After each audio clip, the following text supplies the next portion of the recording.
Bonjour tout le monde, aujourd'hui on va s'intéresser aux amoureux du tarot, notamment à ses symboles, ses significations et son évolution à travers l'histoire. Commençons avec le tarot Visconti di Modrone. Sur l'image, on peut y voir un ange, les yeux bandés avec 2 flèches en main. En dessous de lui se trouve un couple qui se donne la main. Il s'agit en réalité de Bianca Maria Visconti lors de son mariage. C'est donc une représentation historique. Les significations sont les suivantes: le choix, l'union ou encore la restriction. Passons désormais au tarot dit de Marseille. Sur le premier tarot de Marseille, on peut voir que cette fois l'ange n'a pas les yeux bandés, ainsi qu'un homme accompagné de 2 femmes à sa droite et à sa gauche. Il ne s'agit pas de là d'un triangle amoureux, mais la représentation du vice et de la vertu. Cet aspect est beaucoup plus détaillé dans l'article que je vous conseille d'aller lire. Dans le deuxième tarot, on retrouve exactement la même imagerie avec l'ange, mais qui cette fois a les yeux bandés. Pour ce qui est des significations, c'est donc le choix, la décision ou encore l'amour.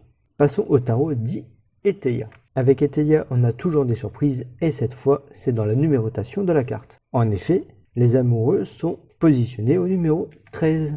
C'est un des seuls tarots où le numéro 13 ne correspond pas à la mort. Bref, dans l'image, il s'agit là de l'union entre 2 personnes accompagnées d'un prêtre. Dans le deuxième tarot Eteia, on retrouve exactement la même imagerie que dans le précédent.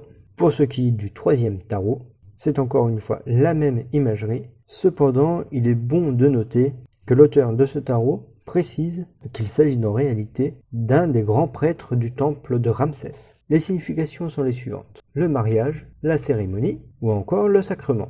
Passons au tarot type Rider-Waite. Les 2 tarots sont identiques. On peut notamment y voir l'archange Raphaël qui se tient au-dessus d'Adam et de Ève. C'est donc une imagerie beaucoup plus portée sur la religion.